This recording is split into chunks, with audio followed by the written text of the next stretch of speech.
Assalamualaikum warahmatullahi wabarakatuh. Pada pagi hari ini, kami dari kelompok 2 akan mempresentasikan ruang kolaborasi pada topik 1. Perkenankan kami untuk memperkenalkan diri. Saya AM Larasati Skarmentari. Di samping saya Ananda Anggi Pamelia, kemudian Nada Sania Salsabila, dan Rahmat Effendi. Selanjutnya, kami akan membahas tentang penerapan teori behaviorisme di dalam kelas. Apa itu behaviorisme? Behaviorisme yaitu berkaitan dengan perubahan tingkah laku, perbuatan, sikap yang terjadi karena adanya pengalaman belajar. Bentuk stimulus atau rangsangan yaitu dapat melalui penyampaian materi, pembentukan karakter, pemberian nasihat, dan motivasi yang diberikan oleh guru kepada murid-muridnya. Adapun bentuk respon yang dapat diketahui yaitu berupa reaksi ataupun tanggapan dari murid terhadap stimulus yang diberikan oleh guru. Baik, saya akan menjelaskan terkait penerapan teori sosial kognitif yang dipelajari di dalam kelas. Apa sih sosial kognitif itu? Sosial kognitif merupakan pembelajaran dengan menirukan atau modeling. Nah, untuk penerapannya sendiri, contohnya yaitu menggunakan bahasa yang mudah dipahami. Jadi ketika guru melakukan pembelajaran di dalam kelas, itu harusnya menggunakan bahasa yang mudah dipahami oleh peserta didik. Selanjutnya yaitu memberikan ruang untuk saling bicara dan diskusi antar peserta didik. Untuk penerapan selanjutnya, guru dapat memberikan kesempatan kepada peserta didik untuk menyampaikan pendapat dan menjelaskan ide yang mereka miliki.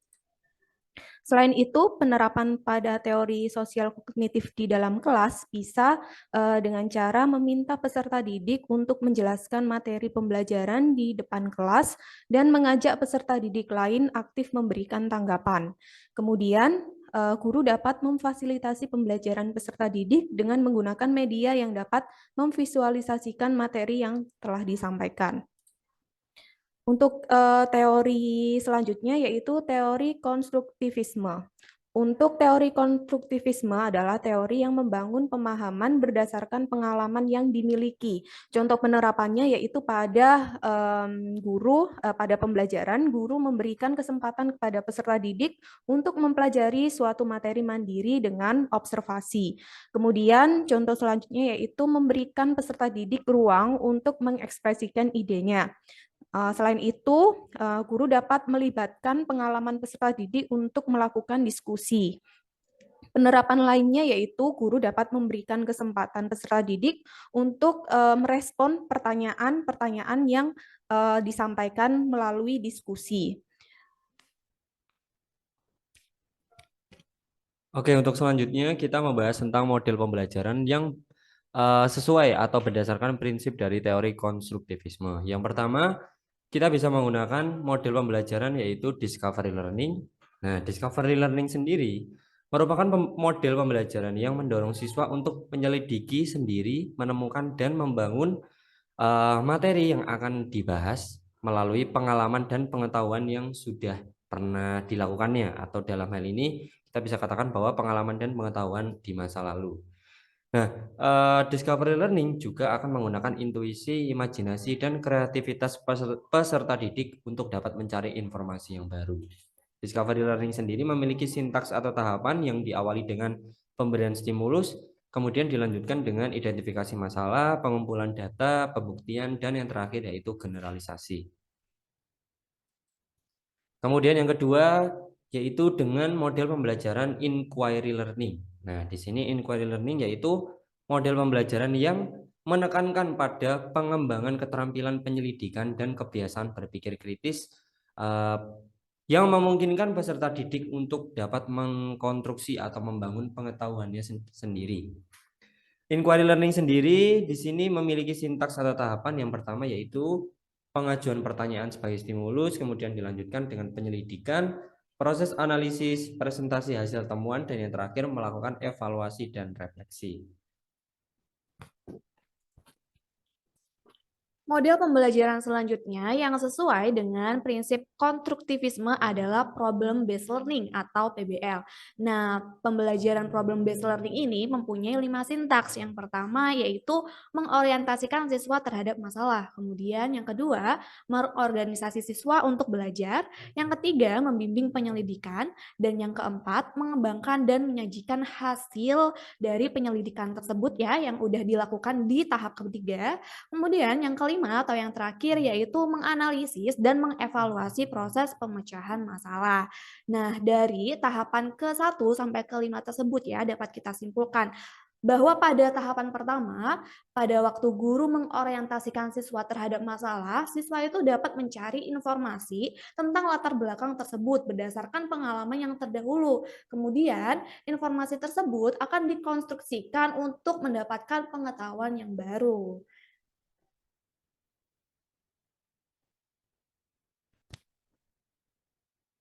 Berikutnya rencana untuk meningkatkan motivasi siswa. Adapun beberapa studi kasus, salah satunya yaitu Tania, seorang anak berusia 7 tahun, memiliki kemampuan rendah terkait akademik dan keinginan yang rendah untuk sukses atau berhasil. Kemampuan rendah ini berhubungan dengan ketidakmampuan peserta didik dalam memenuhi kriteria keberhasilan pembelajaran. Kemampuan rendah juga berkaitan dengan kemampuan secara akademik peserta didik tersebut. Keinginan yang rendah untuk sukses berhubungan dengan menurunnya motivasi atau hilangnya dorongan yang membuat seseorang melakukan sesuatu dalam kurun waktu tertentu untuk memperoleh apresiasi dari diri sendiri dan orang lain. Berikut motivasi intrinsik dan motivasi ekstrinsik yang bisa menjadi salah satu stimulus untuk Tania, antara lain untuk motivasi intrinsik berasal dari dalam diri sendiri dengan cara menambah waktu belajar intensif dengan peserta didik sehingga akan membangun suasana belajar yang kondusif dan meningkatkan semangat Tania untuk belajar lebih giat lagi. Selanjutnya, menerapkan teori dan gaya belajar yang sesuai dengan peserta didik agar lebih efektif. Untuk motivasi ekstrinsik, yaitu menganalisis faktor secara internal dan eksternal peserta didik melalui pendekatan antara guru dengan siswa. Selanjutnya, memberikan cerita atau pengalaman yang berkesan agar dapat menumbuhkan rasa percaya diri peserta didik. Teori belajar yang dapat diterapkan dan yang sesuai untuk Tania yaitu teori belajar behavioristik yang membutuhkan stimulus, dorongan, dan tentunya dilakukan secara berulang-ulang untuk menghasilkan respon yang sesuai. Oke, selanjutnya untuk rencana meningkatkan motivasi siswa pada Samuel yang berumur 10 tahun. Nah, Samuel ini bekerja keras untuk menjaga harga dirinya pada tingkat tinggi, tetapi memiliki rasa takut akan gagal yang kuat. Nah, berdasarkan piramida Abraham Maslow, kebutuhan yang paling dasar itu harus dipenuhi terlebih dahulu, agar kebutuhan yang di atasnya itu bisa tercapai dan siswa dapat termotivasi untuk belajar. Berikut ini kita sajikan piramida Abraham Maslow. Nah, kebutuhan yang paling dasar adalah fisiologis, disusul rasa aman, sosial, penghargaan, dan aktualisasi diri. Aktualisasi diri ini berada di tingkatan paling tinggi. Nah, berdasarkan kronologi ini, si Samuel itu kan bekerja keras untuk menjaga harga dirinya pada tingkat tinggi. Nah, untuk menjaga harga dirinya pada tingkat tinggi ini berada pada tingkat penghargaan, yaitu pencapaian ataupun status. Nah, masalahnya di sini adalah Samuel takut gagal yang kuat. Nah, takut akan gagal merupakan tidak terpenuhinya rasa aman. Nah, karena rasa aman ini tidak terpenuhi, berarti fisiologis ini juga tidak terpenuhi karena rasa aman yang tidak terpenuhi. Nah, untuk meningkatkan motivasi Samuel dalam belajar, kita harus memberikan motivasi ekstrinsik terlebih dahulu. Yang pertama yaitu memenuhi kebutuhan fisiologis ya, yang paling dasar berdasarkan Abraham Maslow tadi, yaitu dengan mengonsultasikan kebutuhan fisiologis dengan orang tua seperti kebutuhan untuk makan, minum, dan juga istirahat. Dan juga kita juga bisa membimbing untuk membuat jadwal harian antara jadwal beraktivitas ataupun jadwal untuk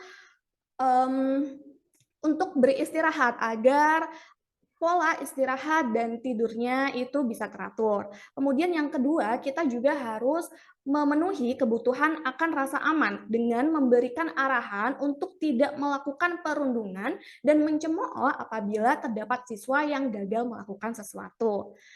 Selanjutnya yaitu kebutuhan sosial, yaitu pendekatan secara emosional dan memfasilitasi kegiatan diskusi untuk mempererat ikatan antar teman-temannya. Nah, setelah kebutuhan sosial ini terpenuhi, barulah harga diri si Samuel akan tercipta ya untuk tetap tinggi. Selanjutnya, selain motivasi ekstrinsik, juga terdapat motivasi intrinsik, yaitu memberi arahan untuk mendekatkan diri kepada Tuhan, fokus pada tujuan, dan membiasakan untuk menikmati setiap proses yang dijalani. Ya, ya.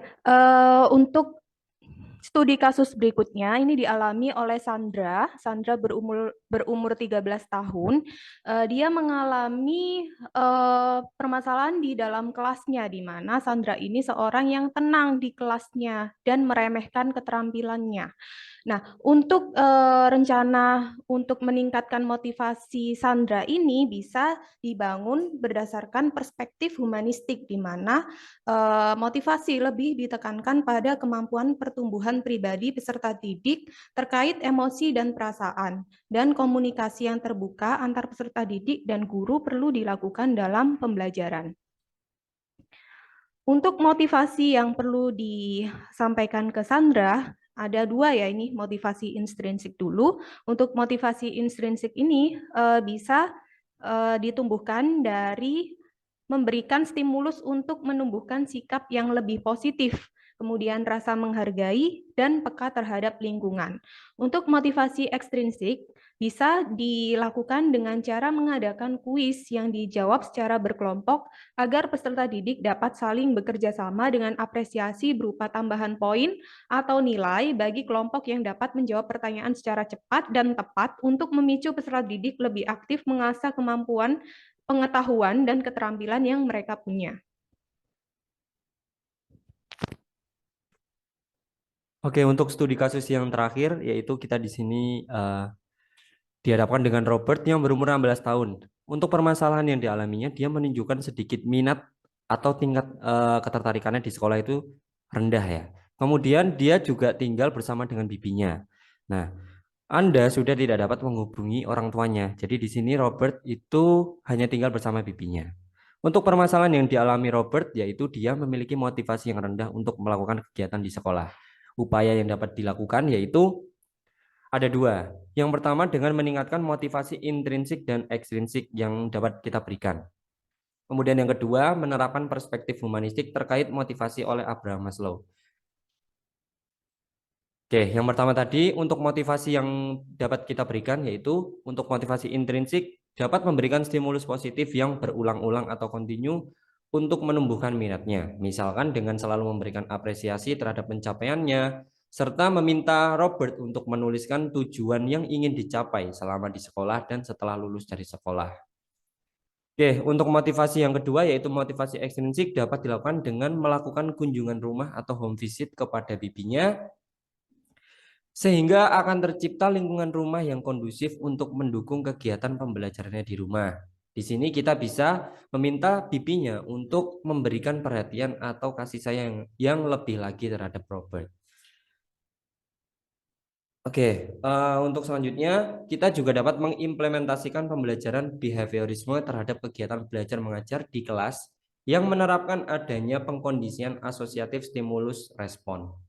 Di dalam kegiatan belajar yang mengimplementasikan pembelajaran tersebut, maka peserta didik, khususnya Robert, lama-kelamaan akan memiliki tingkat motivasi atau minat yang tinggi jika stimulus yang diberikan dilakukan secara kontinu. Nah, untuk stimulusnya berupa yang tadi, bisa motivasi intrinsik ataupun ekstrinsik. Oke, untuk yang selanjutnya ada pertanyaan dari kelompok 5, yaitu apakah teori belajar humanistik dapat diterapkan pada anak berkebutuhan khusus? Nah, kelompok kami memberikan pendapat dari pertanyaan tersebut bahwa untuk teori belajar humanistik dapat diterapkan dan merupakan model yang terbaik untuk sekolah inklusi. Nah, di sini kenapa kok model terbaik gitu ya?